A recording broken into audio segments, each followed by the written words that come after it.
Amém, Senhor. Jesus pode falar, cenáculo? Lucas capítulo 10.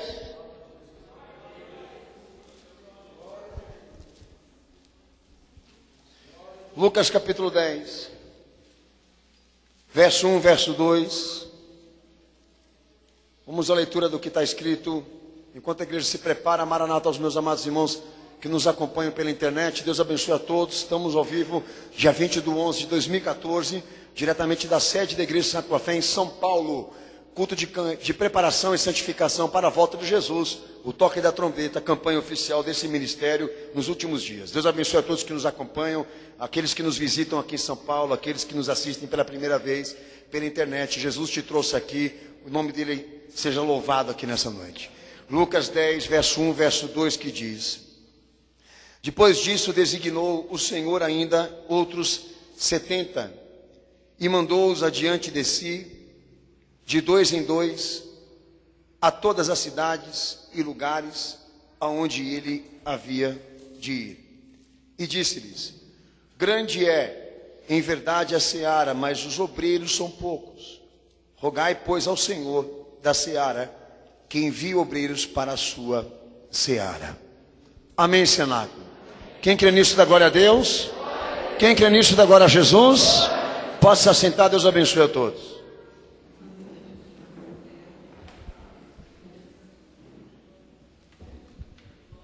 Amém.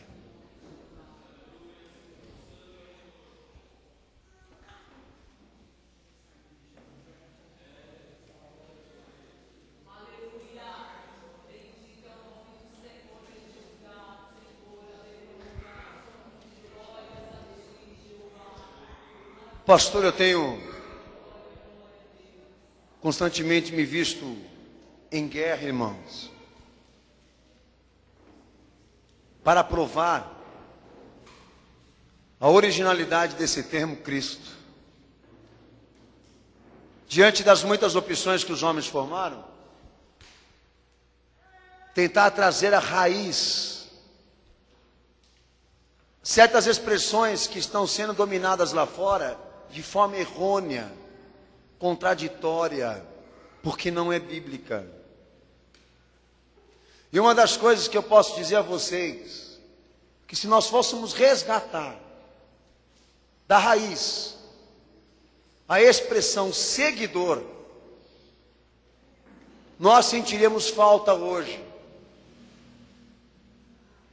desse conteúdo, dessa obra, mas veríamos diversas e diversas opções, coisas que chegam a ser aparentemente próximas, mas não têm o conteúdo, não têm a essência, não têm a originalidade. Uma das coisas que eu gostaria de destacar aos amados que estão aqui hoje, é que se levássemos em conta e respeitássemos a cronologia do Evangelho, nós íamos cair fundo na experiência da vida da igreja. Porque tudo aquilo que Jesus ele viveu, ele representou, ele passou, tudo que ele viveu, retrata a vida da igreja que anda com ele.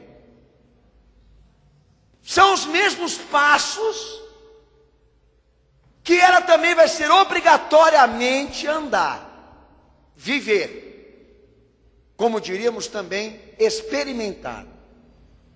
Então há uma ordem cronológica no Evangelho que eu quero, em nome de Jesus, dizer para você. É uma coisa maravilhosa da Bíblia. Como que o Evangelho faz questão de explicar como as coisas foram formadas. Igreja, segundo o Evangelho, não sai do nada. Não é um órgão institucional. Não se trata de um templo, de uma catedral.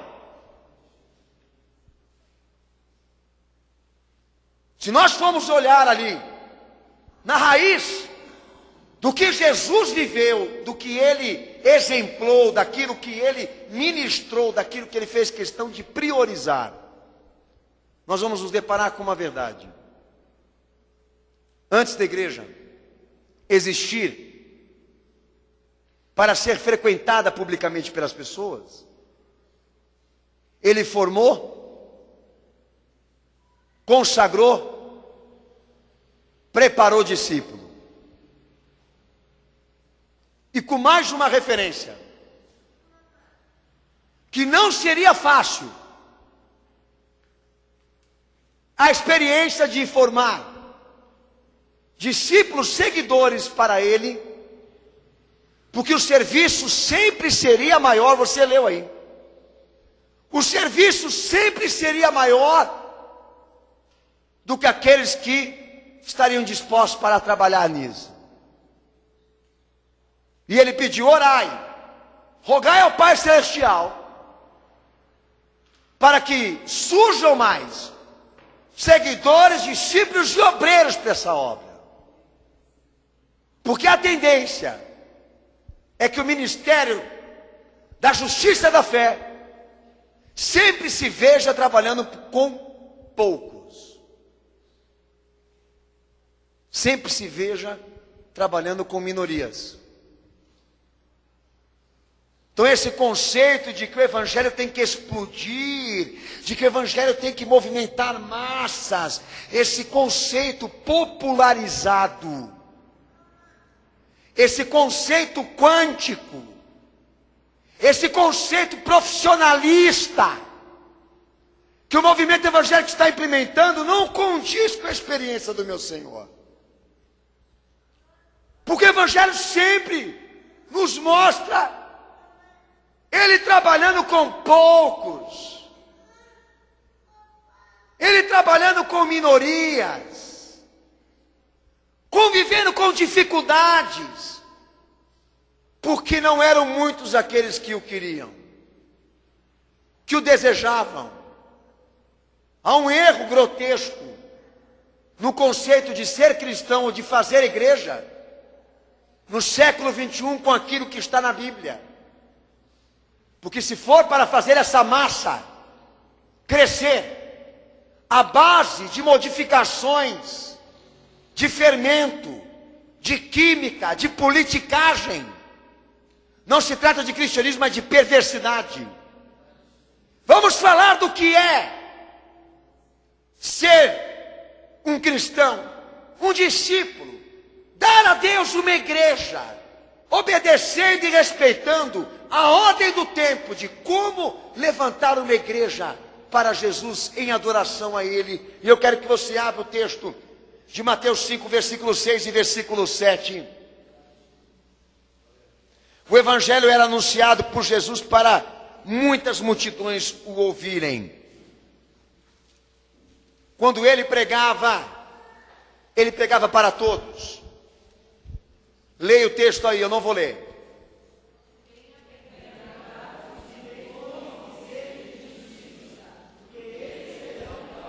Tá bom. Aonde essa pregação foi feita? Dentro da igreja ou foi feita publicamente na rua? Nesse caso, no monte. A igreja pode me responder? Essa pregação foi feita a público ou dentro de uma igreja restrita? A público. Quando ele quis anunciar a verdade da salvação, ele não tornou a experiência dessa pregação uma coisa restrita, mas pública, porque o propósito é fazer com que a palavra seja conhecida por todos. Mas quando ele quis diferenciar seguidor de público, seguidor de ouvinte, ele também fez. Sua relação íntima só era vista com quem queria viver com ele, aprender dele, ser seu amigo íntimo, seu servo. Mateus 10, 1. Leia.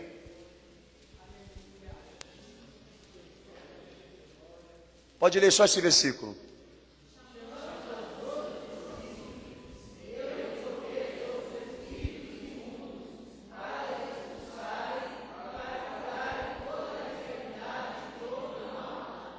Você sabia que a palavra discípulo ela aparece em todo o Novo Testamento. E o seu uso passa a ser obrigatório para qualquer leitor, porque passa a ser uma expressão, um termo particularizado diante de outras coisas que Jesus viveu. Discípulo na Bíblia passa a representar na experiência da fé com os homens, da experiência de Jesus com os homens, pessoas especiais. Passam a ser tratados como proeminência. Passam a ser tratados como coisa importante para a missão do próprio Filho de Deus na terra. Quando ele queria pregar a mensagem, ele pregava para todos, mas quando ele queria diferenciar o que era dele, ele chamava de discípulo. Não é de igreja, não é de pastor, não é de nenhum nome destes que os homens usam para autoafirmação, gabarito ministerial do tipo apóstolo. Para ele dar uma referência do que era dele, ele chamava do quê? Discípulo. Não era de profeta, nem curandeiro, nem sábio, nem apóstolo, nem pastor, nem missionário, porque são ministérios que foram surgindo depois da dispensação do Espírito Santo. Antes disso vir, antes da igreja existir, a experiência do próprio Filho de Deus na terra era se preocupar, viver, se dedicar para criar uma diferenciação da ordem pública, da ordem normal, da ordem social, da ordem humana. Então, se nós formos levar em consideração que aqueles que Jesus anda, vive, convive, caminha, são aqueles que estão inteiramente relacionados, intimamente relacionados a Ele, porque querem Ele, querem aprender com Ele, querem ser seu amigo, querem ser seu servo, seu seguidor. Então falamos de uma coisa muito maior do que igreja. Falamos de uma coisa que é tida pelo próprio Cristo, o próprio Salvador, como prioridade e proeminência. Que quer dizer, nível superior e prioridade no ministério. Não é dar massas para gritarem o nome dele, mas saber entre as classes que ouviram falar dele, quem está disposto a viver com ele, aprender com ele, ser amigo dele, servo dele. E pode ter certeza, teu pastor não vai conseguir te dar esse crachá. Mateus 28, 18. Então a palavra discípulo, o seu significado passa a ser ampliado para formar igreja. Mateus 28, 18, pode ler bem alto.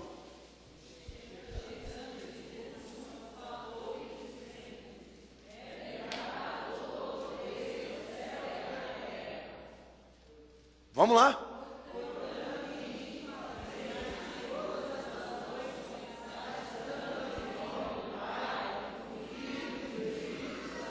Olha para mim aqui agora. Ele pediu para você colocar uma igreja em cada esquina no mundo. Portanto, abrir um templo para Salomão lá no centro de São Paulo. Portanto, em nome do Pai, do Filho e do Espírito Santo, erga uma catedral em cada canto de São Paulo. E quando isso acontecer, sai e festeja. Celebre o cristianismo. Dominou a terra. Filho, isso é visão empresarial. Uma igreja em cada esquina, em cada cidade, em cada lugar no mundo, não é bíblico. Porque o sonho do meu Senhor, do meu Salvador, não consistia em portas de igrejas abertas para que os outros entrassem e congregassem nela.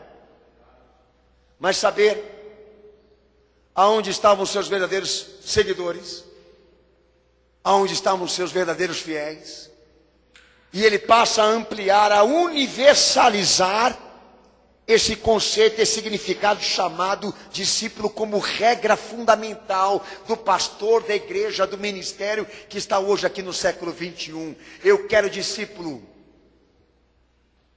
Eu quero discípulo. Trabalhe para fazer discípulo. Pregue para fazer discípulo. Instrua para fazer seguidor. Eu quero seguidor fiel. Eu quero gente que queira viver por mim, aprender comigo, ser meu amigo, ser meu servo. Trabalhe por isso. E a eles aqui vós deveis batizar em nome do Pai, do Filho e do Espírito Santo.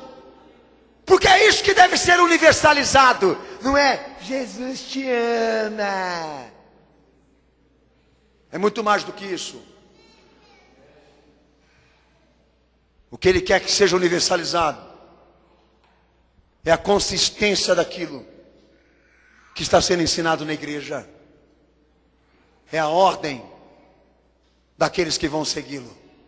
É a ordem daqueles que vão compor essa igreja, feita de sacerdócio santo, povo adquirido das trevas para a luz, povo disposto, posicionado a servir Jesus. O sonho dele não era materialista. O sonho dele não era conquistar o mundo. O sonho dele não era a sua popularidade, porque muito se lutou contra ela. O seu sonho não era quantidade. O seu sonho não era profissionalização. O seu sonho é que quem o seguisse, quem estivesse com ele, estivesse por ele, pelo que ele é, não pelo que ele pode dar. Pelo que ele é, não pelo que ele pode oferecer. Então, se a regra fundamental da visão universal é fazer o evangelho ser proclamado e prosperado e aceito por convertidos e discípulos, nós temos aqui um grande desafio nesse século, né, irmãos? Sabe por quê? Porque hoje eu vou te pregar quem é o verdadeiro servo de Jesus.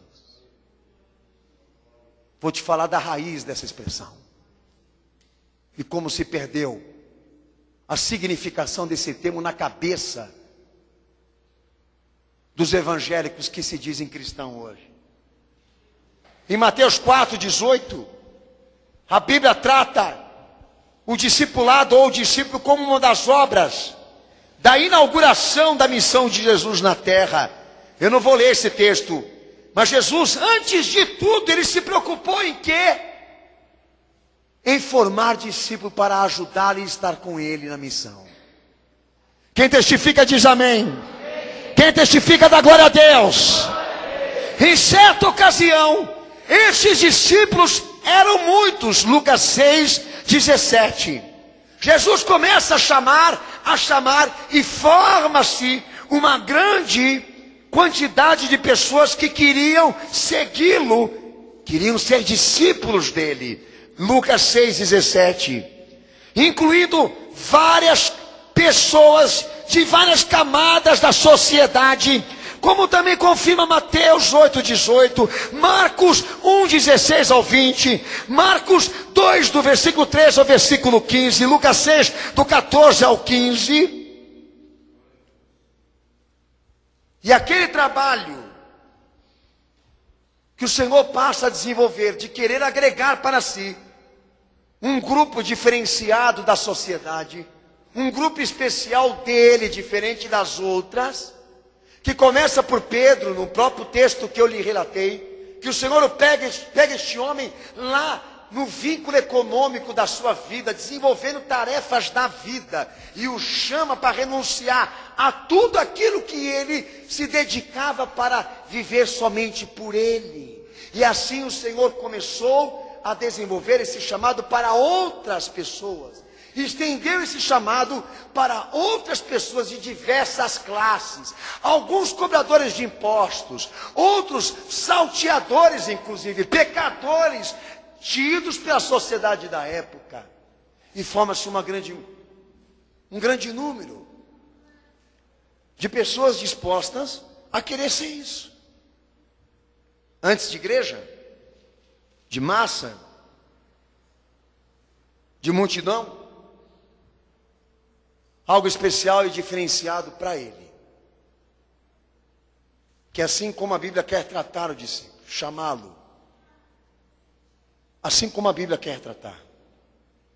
Então a palavra discípulo era usado como forma restrita, como um grupo frequente com ele, que ele poderia exigir obediência dos seus ensinamentos, implementar obediência aos seus ensinamentos, fazer com que os seus discípulos tivessem como forma de vida ele. Lucas 6,40, leia. Pode ler bem alto.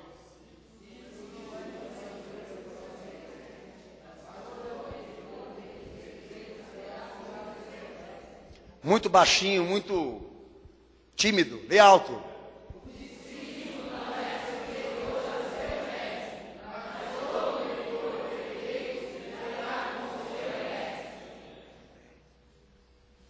Lá em João 15, 7 e 8, ele também fala outra coisa especial. Pode ler. Pastor, eu faço questão de todo mundo que vem nessa igreja aqui ler a Bíblia, porque em casa ele não vai ler mesmo. Vamos esgotar esse cara aí. Vamos esgotar esse cara aí, ó. Vamos deixar ele rouco hoje. Amanhã, quem sabe, ele não está gritando que nem eu. Lê alto.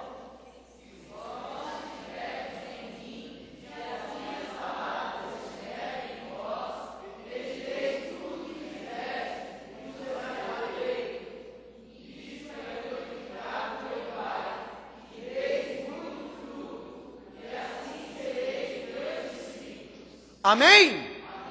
Então o discípulo passa a ser uma palavra usada como forma restrita de um grupo frequente com Jesus, do qual ele podia exigir, cobrar, para que todos eles, ou todos aqueles que andassem com ele, tivessem a forma de vida que ele escolheu, que ele pediu. Passa a ser um povo especial, porque o Senhor tinha liberdade para falar com eles o que ele queria.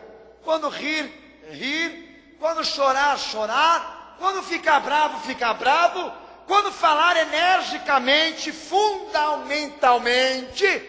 Fazer também, por sua superioridade sobre eles, ou seja, um lugar onde o Senhor se sentia à vontade. Veja bem, não tinha placa, não tinha instituição, portas envidraçadas, coloridas, com algumas asinhas, anjinhos, com algumas penas voando.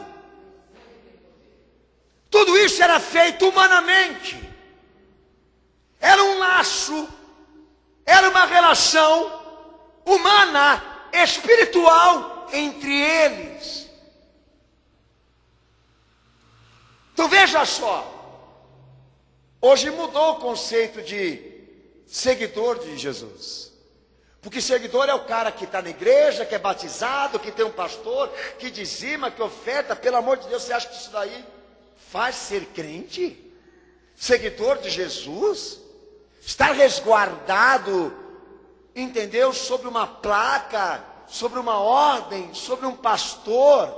Estou sobre a cobertura espiritual do pastor tal. Grande porcaria a tua cobertura espiritual. É feita de chantilly, é feita de claras, de ovos, com cereja, inclusive, lindo para você, mas não para a palavra.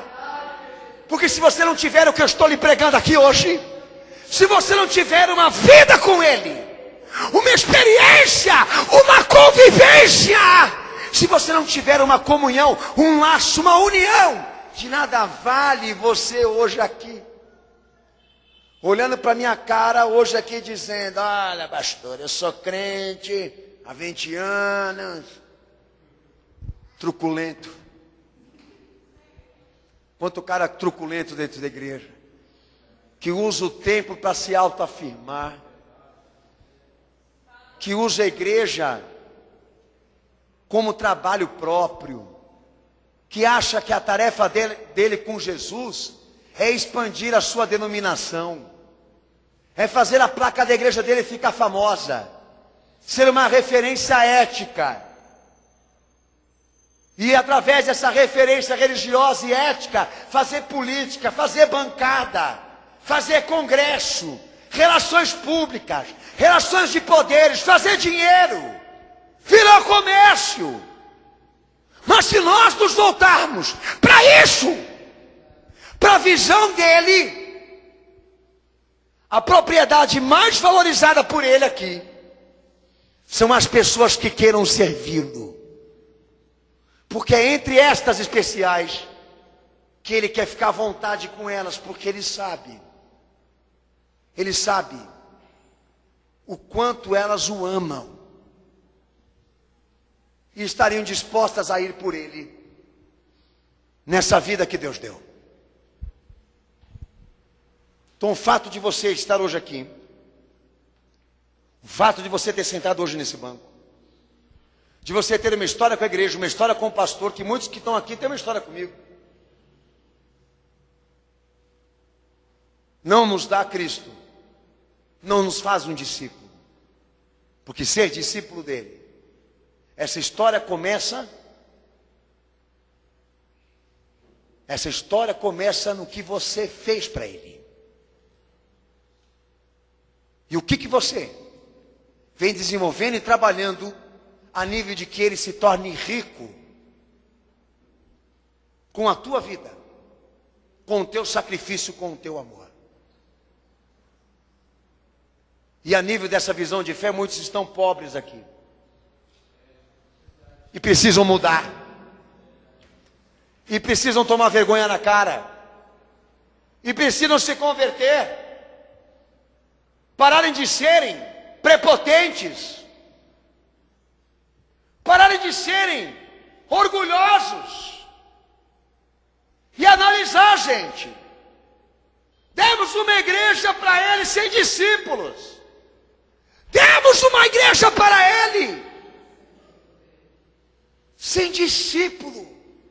Uma igreja feita de coxos, de cegos, de paralíticos, de perversos, que nunca quiseram ter uma vida com ele, mas só estiveram aqui para extorquí-lo, para arrancar dele o que ele pode fazer.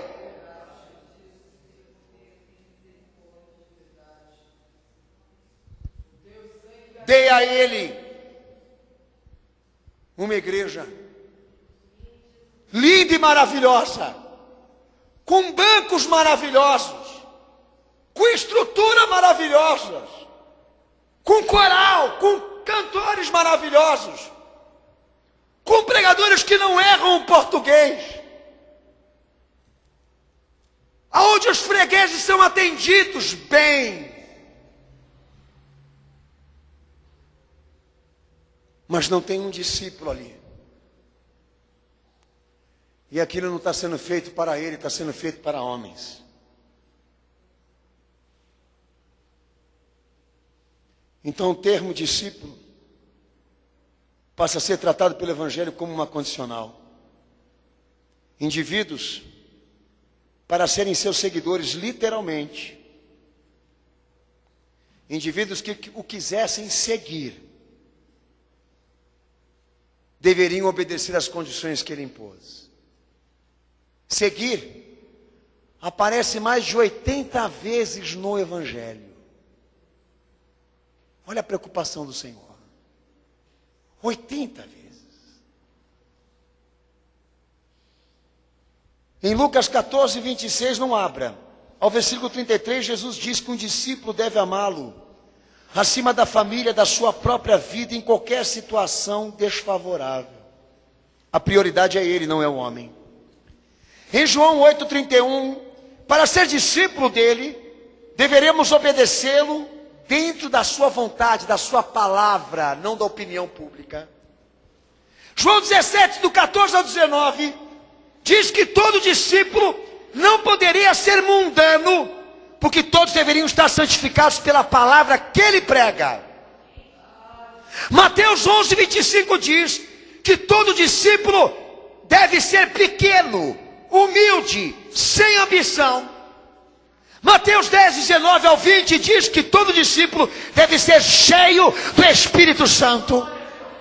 João 15, versículo 8 diz que todos devem ter um testemunho de crente, de cristão. Mateus 10, 28 diz que nenhum discípulo pode ter medo de executar os seus planos, o que ele pede.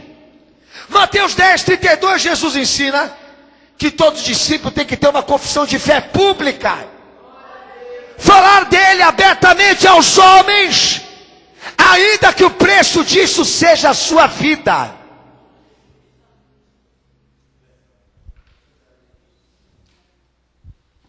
Mateus 10, 33 diz que um discípulo verdadeiro de maneira nenhuma pode negá-lo ou se envergonhar dele. E Mateus 10, 24 diz que o discípulo não é maior do que o seu mestre, nunca pode ser maior do que o seu mestre, mas deve ser igual a ele. Mas deve fazer o que ele faz. Pois se não fizer o que ele manda, não pode ser dele. Quando Pedro disse: Senhor, o Senhor não pode lavar os meus pés, se você não deixar eu lavar os teus pés, você não pode ser meu discípulo. Então eu imagino o seguinte: se a partir do momento nós determinássemos aqui que vamos fazer uma igreja qualificada nessa condição, uma igreja, construí-la com pessoas com esse gabarito espiritual, com esse perfil, vamos conseguir? Cai a tese do joio e do trigo, cai a tese do convencimento que aqui há ovelhas e bodes. Isso é isso como eles usam de consolo. Outro dia, eu falava com um pastor, o recriminava da minha família, por ele abrir publicamente a Santa Ceia e deixar com que ímpios tomassem a Santa Ceia. Pessoas de outro ministério que nem sabem quem são tomassem a Santa Ceia. Que eu disse para ele: olha, a Santa Ceia, biblicamente, é um ato de celebração restrito para discípulo, para crente, que a igreja sabe que trabalhou, que está preparado. É uma responsabilidade. Sabe qual foi a justificativa que ele me deu?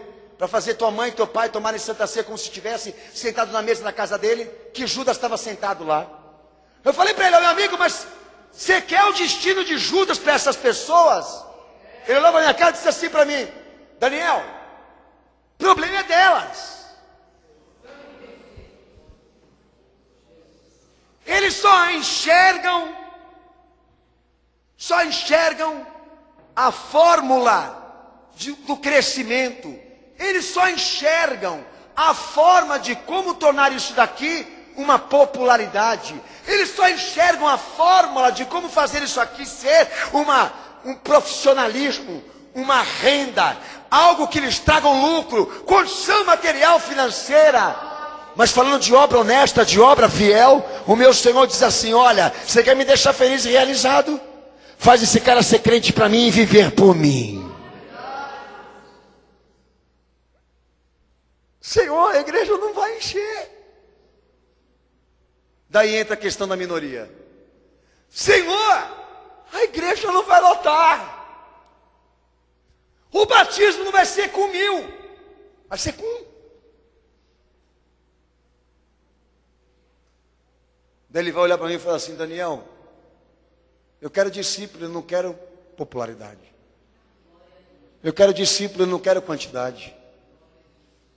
Eu quero discípulo, eu não quero profissional. Não te fiz profissional, te fiz para ser meu pastor. Quer ser profissional para uma empresa para você? Quer ficar famoso? Vai cantar música popular brasileira, ordinário. Agora quer ficar cantando música cristã na calçada da fama? Você é pior do que eles. Quer ser Michael Jackson, Whitney Houston, Elvis Presley? Porque são produtos da igreja.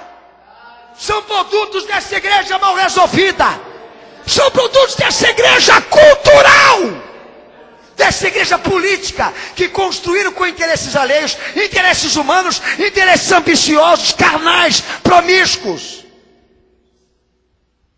Porque você pode fazer uma obra como eu estou pregando aqui, dentro da tua casa, digna, de qualidade, sem chamar a atenção, agradando Ele, do que ter uma igreja cheia, lotada, todo mundo lá, glória a Deus, aleluia. Filho, a hora que o culto acaba, a luz apaga, todo mundo vai para casa, rola de tudo, amigão. Os caras estão aqui entrando na igreja, fumando, bebendo, se prostituindo, adulterando, casando de novo, e roubando, sonegando. Entra na igreja e fala que é crente, filho. Entra na igreja e fala que é pastor. E encara a gente, bate de frente com a gente aqui. Se a gente falar para ele que ele está sendo reprovado, ele torce a língua, torce a orelha, mostra a faca, mostra a bazuca, a arma, e chama a gente de profeta do diabo. E sabe quem alimentou esse porco aí? Este cão. As mesmas denominações, os mesmos líderes, que também foram alimentados, nutridos por um outro líder, por um outro alguém, que pensava, que acreditava que o que Jesus estava querendo era show, na terra. É ver as pessoas chorar, massagear o coração e dizer: eu estou sentindo a presença dEle. E fazer: oh Jesus, eu te amo. Ai Senhor, como o Senhor é quentinho. Ai Senhor, como o Senhor é lindinho. Acreditando e pensando que ele ia ficar feliz porque os coxos estão andando, os paralíticos, os cegos estão sendo restaurados, os mortos ressuscitando. Alegre ajudar os fracos, os comprimidos, os oprimidos, os tranquilizantes. Ele fica feliz de ajudar isso. Mas realizado e glorificado, ele só vai ficar onde ele está, dentro do terreno dele, aonde ele pode mandar, ordenar, falar, dizer, se alegrar, sorrir com quem é dele.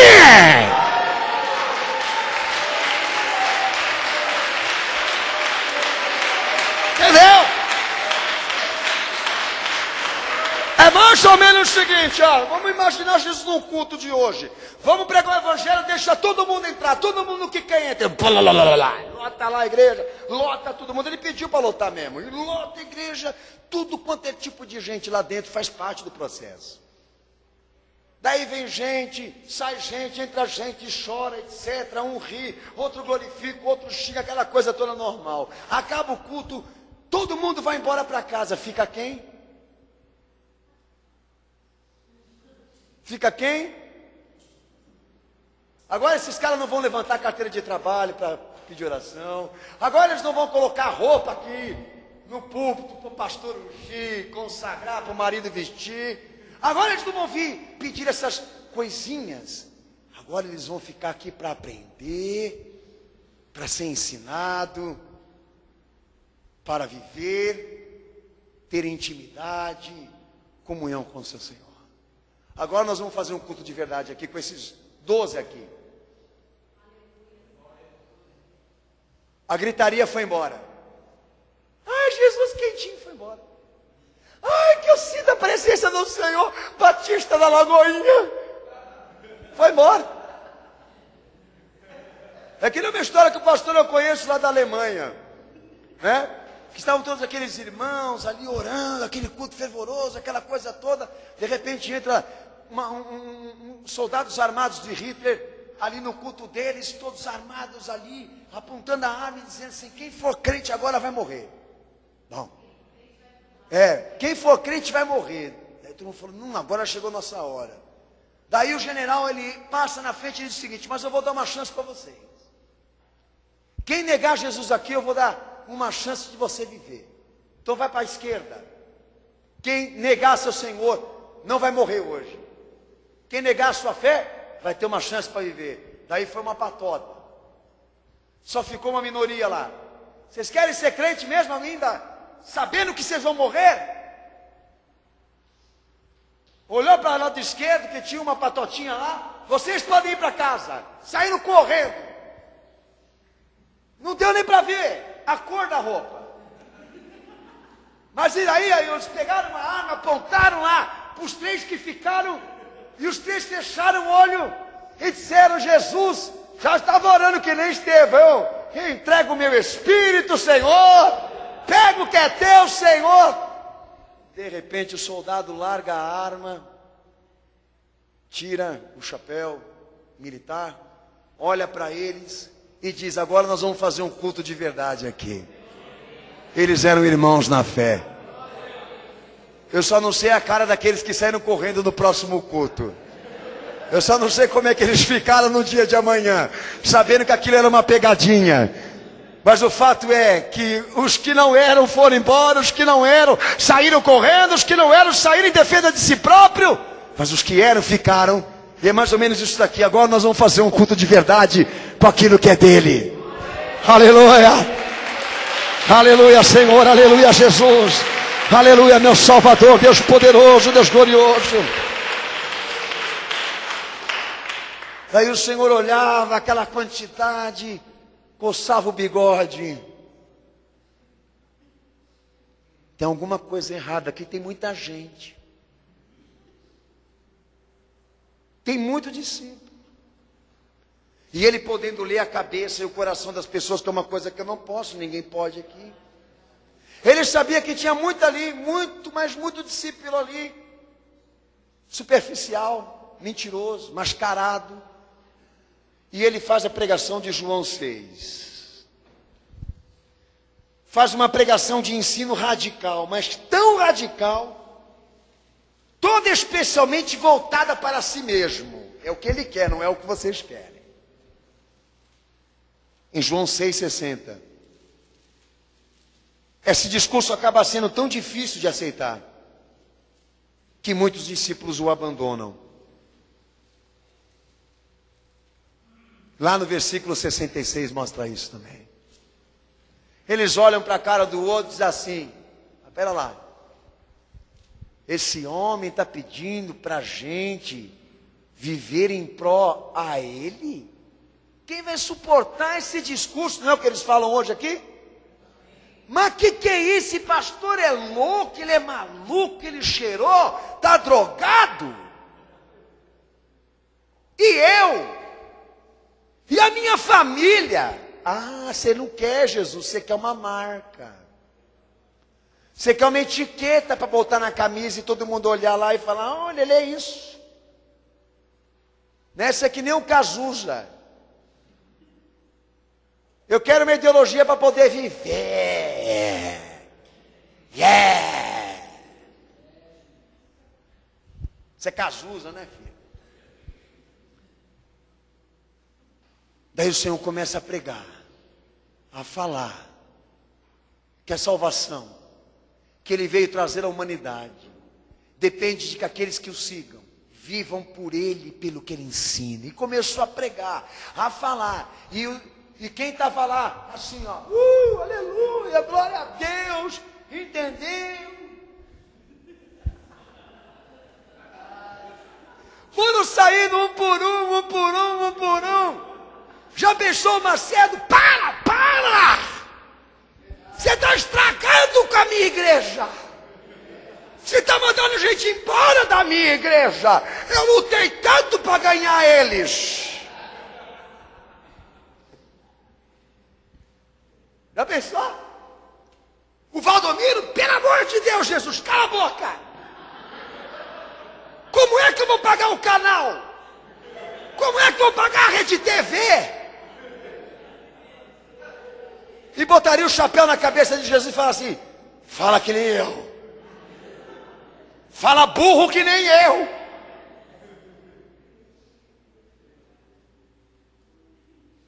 R.R. Soares já ia começar a gaguejar.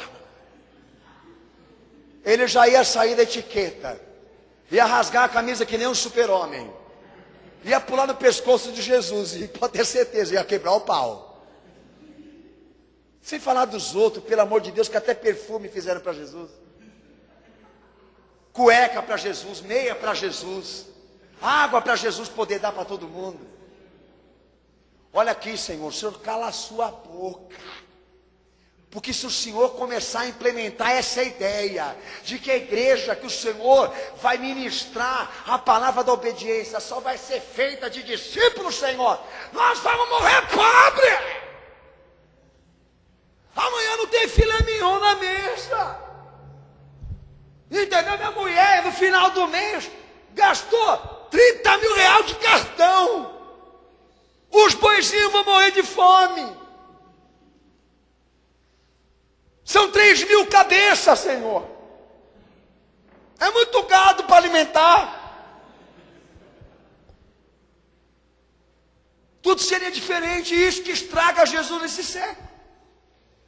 Isso que o torna inconveniente, desapropriado, para ser implementado no mundo como esse que nós estamos vivendo aqui, onde todo mundo quer ir na igreja para se divertir, para dançar, chacoalhar as banhas, entendeu? Ter uma função, ser alguma coisa para poder dizer, entendeu? Que nem o coroinha, eu ajudo lá, eu ajudo lá, eu ajudo a obra, eu faço a obra, eu faço a obra igual aquela do banheiro lá.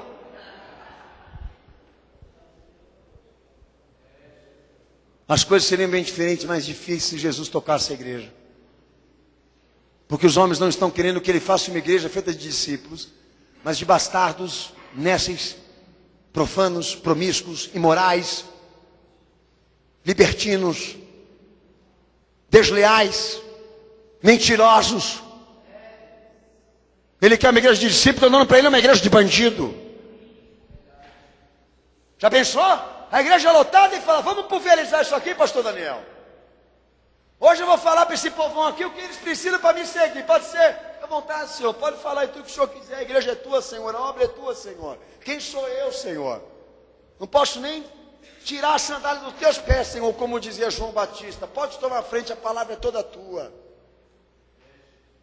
Mas tem trabalho de 20 anos teu aqui, servo. Fica à vontade, Senhor. Manda para casa quem o Senhor quer mandar.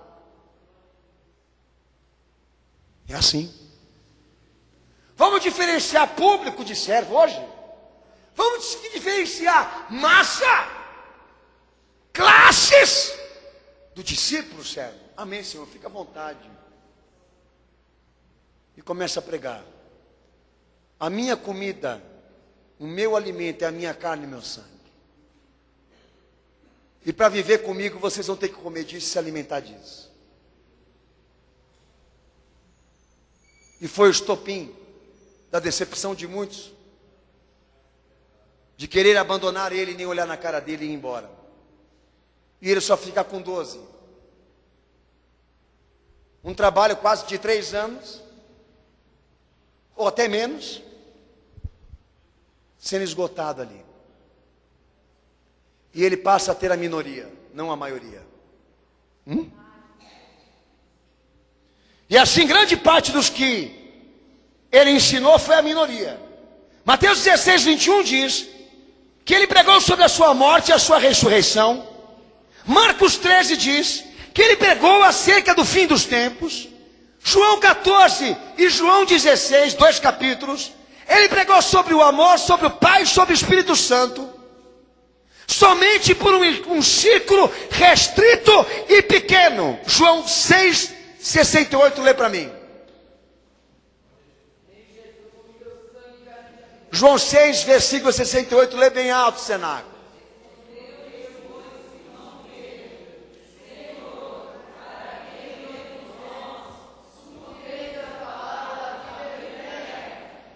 Amém? Faz a matemática aí agora. 70 mais 2, segundo a ordem dos historiadores, era isso. Era 72 discípulos até aquela hora. Vão embora? Ficam só 12. O Senhor faz as pregações mais importantes somente para os que restaram. E os que restaram, ele diz: vocês também não querem ir? Ninguém consegue fazer comércio desse jeito, né? Nossa, mas que homem sem educação, não? Mas que homem sem ética.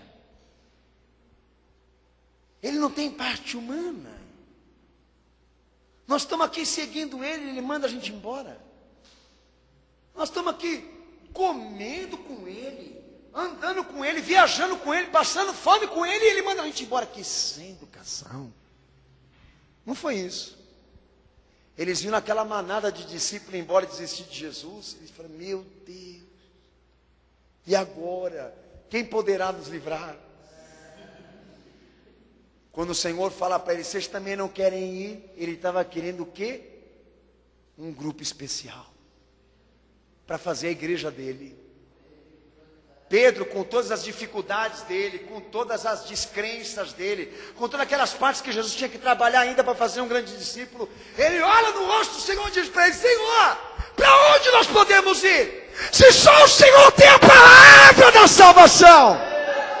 Ou seja, nós vamos ficar para comer da tua carne, beber do teu sangue, para viver pelo Senhor. Não temos para onde ir. Eu acho que lá dentro, lá do Senhor, eu falei assim, era isso que eu queria ouvir. Por alguns instantes eu fui radical, fui severo, fui direto, fui profundo, mas agora eu tenho o que eu quero. A massa foi embora, o fermento foi embora, entendeu? As tietes foram embora, foi todo mundo embora. Quem ficou? Ficou para mim poder fazer igreja, para mim poder fazer obra, para mim poder abrir Atos dos Apóstolos.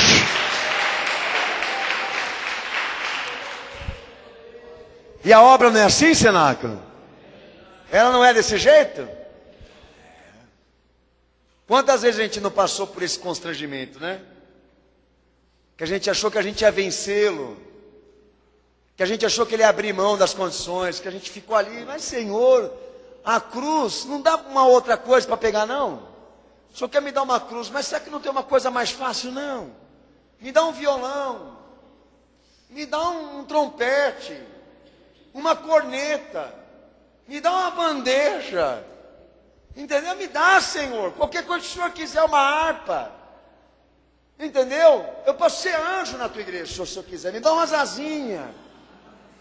Mas apanhar com o Senhor, sofrer com o Senhor, viver pelo Senhor, sabe, é muito difícil, eu não sei se eu vou aguentar. Eu posso velejar com o Senhor, o Senhor não quer que eu seja o navegador, o GPS do teu barco. Eu posso abrir os matos para onde o Senhor quer passar, carpinar para o Senhor onde o Senhor vai andar. Qualquer coisa eu faço para o Senhor. Mas pegar a cruz como o Senhor vai pegar por mim? Ah, não dá. Então você não serve para ser meu discípulo não, filhão. Toma teu rumo aí. Chega outro lá e fala, Senhor, calma, me espera. Me espera para quê? Espera eu sepultar o meu pai. Ele quer ser meu discípulo. Mas antes ele quer sepultar o pai dele. Daí pode ser que alguém chegou para ele e falou, Senhor, mas você sabe os motivos dessa honra de sepultar o pai? É porque ele é primogênito e está querendo pegar toda a grana para depois me seguir. É que a herança do pai dele é gorda. E ele quer pegar a herança para me seguir. Só que ele não sabe que os discípulos que eu chamei deixaram o dinheiro na conta e vieram só com a sandália. Deixa que os mortos sepultem os mortos. E ele foi sepultar os mortos. E Jesus continuou. Não seguiu. Outro, Senhor, eu quero te seguir, Senhor, eu quero te seguir. As raposas têm os seus covis. As aves têm o seu ninho. Os bodes, os lobos têm templo. Os reis têm reino. Mas o Filho do Homem, o Filho de Deus, não tem aonde reclinar na sua cabeça. Você sabe disso? Não.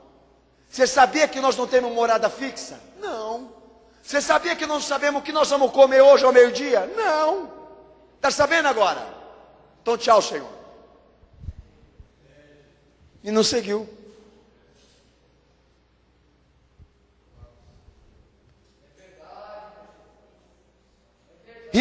ele celebra a Páscoa, que ele se despede com a celebração da sua própria morte. A hora que ele faz a Santa Ceia, com os 12 que ficaram, ele olha para todo mundo na mesa e diz: um ainda vai me trair. E todo mundo. E virou até quadro.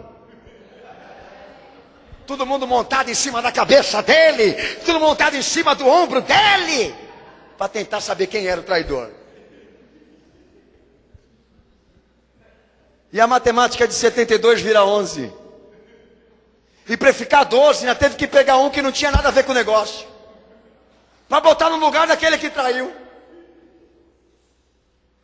E lá em Atos, a igreja não é feita em cima de 12. Viu, apóstolo René?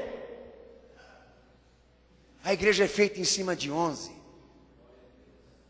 Em cima de uma minoria, de uma sobra, mas que ele podia confiar, que sabiam quem era ele, que sabiam comunicar a todos o que ele queria, o que ele pedia, eram obras dele. Então o discípulo passa a ser sinônimo de relação, intimidade, obediência, companheirismo, seguidor, mártire. Porque todos estavam dispostos a morrer por esse Senhor. Foram extraídos da popularidade, foram extraídos do profissionalismo, foram extraídos da quantidade, das multidões. E o Senhor, antes de subir em glória para o Pai e ressurgir, ele se despediu de quem ele confiava. E a sua igreja ali, na subida, eram 11. Então ele pede para os seus discípulos: ora, porque o serviço sempre vai ser maior do que aqueles que estão dispostos a servir. Então você crê num Jesus que ele não é aceito como as pessoas estão pensando aí fora. Que a igreja dele não é lotada, porque poucos querem ficar com ele. Você trabalhar num Jesus que aonde muitos têm dificuldade com ele porque ele é radical, centralizado nele. E foi uma das coisas que mais os homens odiaram em Jesus. Que ele queria ser tratado como Deus, não como objeto. Lidar com essa experiência muda a igreja de hoje. E nós vamos ser impactados. Ontem mesmo, não sei se foi ontem, antes de ontem, eu publiquei uma coisa sobre os testemunhos de Jeová. Daí entrou um idiota lá, dizendo: imagina, eu conheço os testemunhos de Jeová, são pessoas ótimas, pessoas maravilhosas, eu conheço eles, pessoas lindas. Ô idiota, nós não estamos discutindo aqui quem é bom, quem é lindo, quem é tchutchuquinho. Nós estamos querendo saber o que é de Jesus, o que é dele. Ninguém está discutindo quem é bom, quem é ruim. Estamos querendo saber quem é discípulo, aonde está a palavra verdadeira e o Jesus verdadeiro. Então para com essa picuinha, rapaz. Comedor de couve-flor, de rabanete, guardador do sábado, preguiçoso. Mas são pessoas ótimas, são pessoas maravilhosas, são pessoas lindas. Mas Jesus quer discípulo ordinário. Me perdoa que eu estou falando para eles, não estou falando para você, tá? Na igreja daquele homem eu não fico. É assim que eles falam. Imagina, quem que aguenta aquilo ali? Você entra lá para Deus abençoar a perna, abençoar a trompa, abençoar não sei o que, não sei o que lá. E esse cara vem com uma chuva de regras, de normas. Outro dia quis levar minha mamãezinha, tadinha, 70 anos, ali, frágil, e ver aquele homem gritando, falando: Jesus está voltando. Quem quer ser discípulo? Quem quer se arrepender, se converter? Mamãezinha não está preparada para ouvir isso. Mamãezinha não aguenta isso. Está tomando 7 tipos de remédio. E esse pastor quase mata a minha mamãezinha. Oh, meu Senhor, me ajuda aí, Jesus. Nós mata, mas salva. A gente mata o povo do coração, mas salva. Uma massa vai ser dispensada dessa igreja hoje, mas os especiais vão ficar.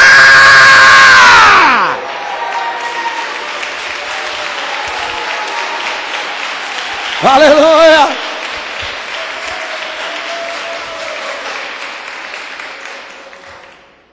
E é isso que eles querem tirar da igreja Cenáculo da Fé. É esse ódio que nós transmitimos aqui.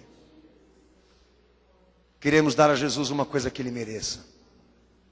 E não essa porcaria feita de coxos cegos, fraudulentos, perversos, ambiciosos. Uma igreja feita de maioria. Há 20 anos eu prego a palavra, mais de 20 agora. Eu falo 20 porque eu não quero ser considerado velho por ninguém. Estou entrando na minha menopausa.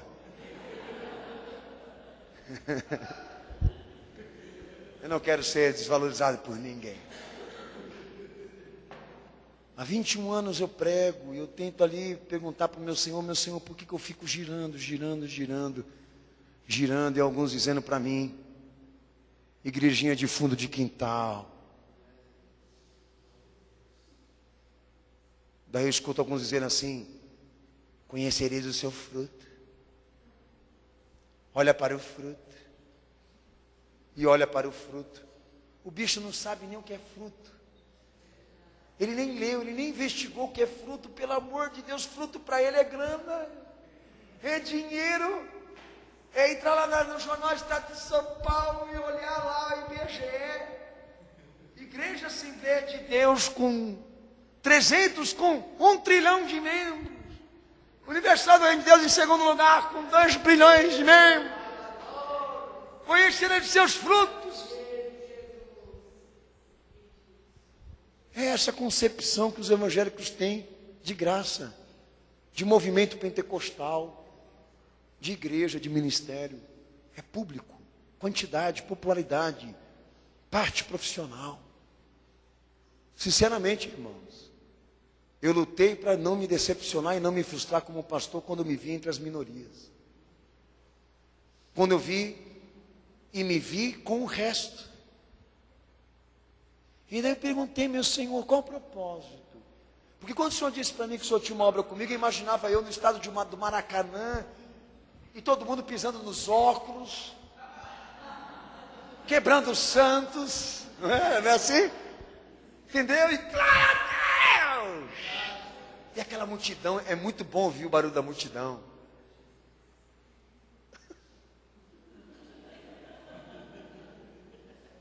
E eu estou esperando a minha promessa, ela não vem. Então eu não me vi todo esse tempo entre multidões, como eu esperava desde moleque, aos 19 anos que fui consagrado pastor.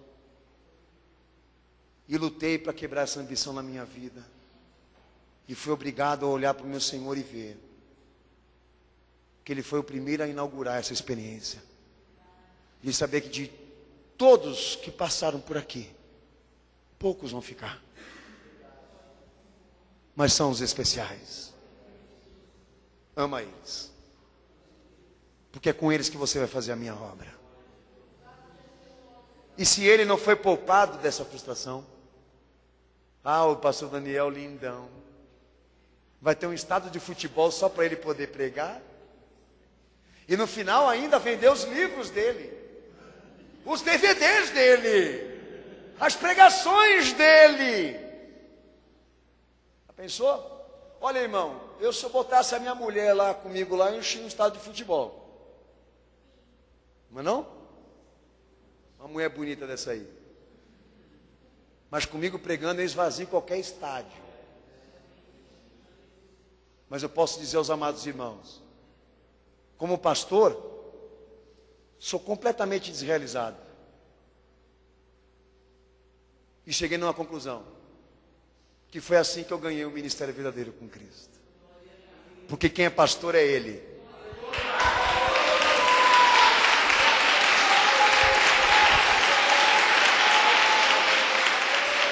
Abaixa a tua cabeça, fecha os teus olhos.